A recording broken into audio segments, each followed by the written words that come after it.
Selamat pagi teman-teman. Welcome back to Kamar Belajar Gandhi. Sekarang kita akan mempelajari mengenai bagaimana cara untuk mengalokasikan biaya pada support department. Definisi yang perlu kita pahami dari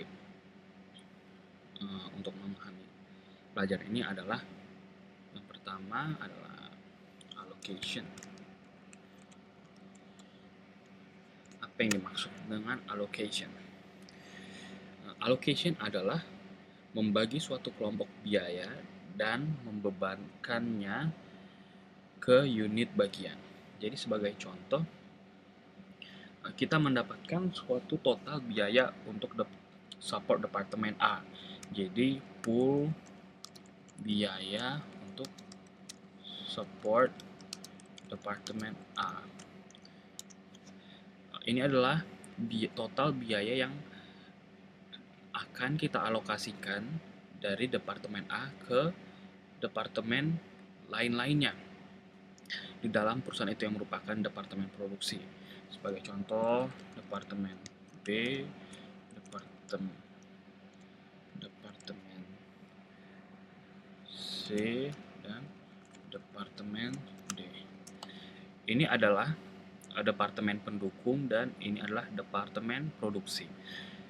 Jadi dalam pelajaran kita memiliki konsep untuk mengalokasikan total biaya yang muncul di departemen pendukung ini ke masing-masing departemen produksi yang dimiliki oleh perusahaan. Dan perlu kita tahu apabila alokasi biaya dari support departemen A tersebut tidak akan pernah merubah total biaya dari keseluruhan biaya tersebut. Sehingga alokasi biaya tersebut tidak akan merubah total dari biaya tersebut.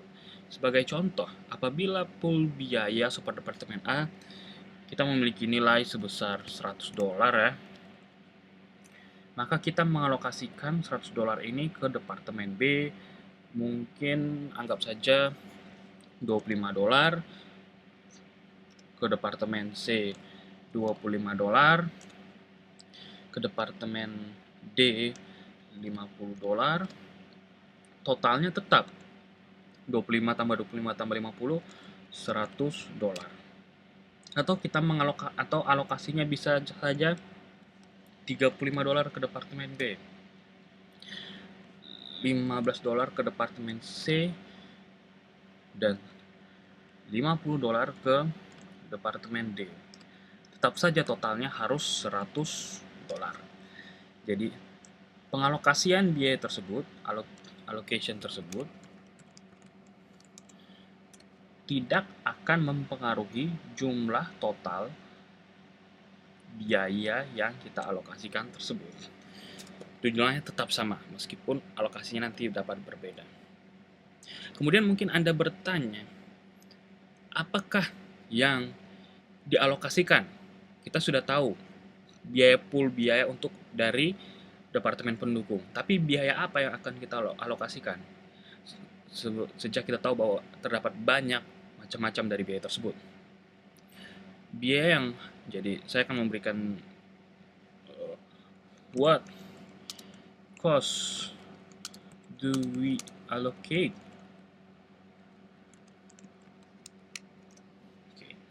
Mungkin saya akan memberikan waktu sejenak bagi Anda untuk memikirkan sebelum kita melanjutkan. Saya kasih 5 detik. Oke, mungkin Anda sudah memiliki bayangan-bayangan dan biaya yang akan kita alokasikan adalah biaya common cost. Kenapa common cost? Karena common cost itu adalah biaya yang muncul apabila satu sumber daya digunakan untuk menghasilkan dua atau lebih barang jasa. Jadi sumber dayanya adalah satu sumber daya, akan tetapi produk dan jasanya lebih dari satu. Bisa produk A atau terus dengan produk B, kemudian sekaligus sumber daya tersebut juga digunakan oleh produk C. Contoh dari common cost ini adalah seperti biaya fotokopi, di mana biaya fotokopi ini hanya menggunakan satu mesin kopi, yaitu satu sumber daya. Akan tetapi mesin kopi tersebut digunakan oleh banyak departemen. Bisa departemen akuntansi, mereka memfotokopi laporan keuangan. Bisa departemen pemasaran, mereka memfotokopi pertumbuhan penjualan. Bisa departemen research and development, mereka bisa saja memfotokopi mengenai perkembangan apa yang mereka dapatkan. Jadi perlu kita ingat bahwa biaya common cost adalah biaya yang dialokasikan dari support department menuju ke production department.